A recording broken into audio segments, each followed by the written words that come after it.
Hi everyone, welcome back to the Taglog YouTube channel. Today for this video of Taglog, I will be showing you how to unsend message on Messenger. To begin the process, open the Messenger application. Now first thing you're gonna do is send a message to a certain someone from the Messenger chat. Tap open the person name and here you send the message that you want to. Tap on send.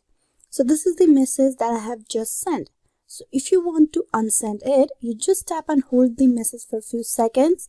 You will have all these pop-outs. From there, you tap on more. Once you tap on more, you will have the another pop-out. And from there, you tap on remove. You can remove this message for yourself or for the both parties on this conversation. So if you want to delete this message just for yourself, you need to tap on remove for you. But if you want to delete this message in both end, that is the receiving part as well, you need to tap on unsend. Message unsend.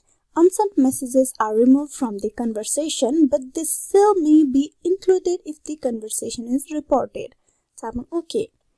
With this, you will be able to unsend any message that you have sent on Messenger. Hope this video was useful. Please like and subscribe the Taglog YouTube channel. Thank you.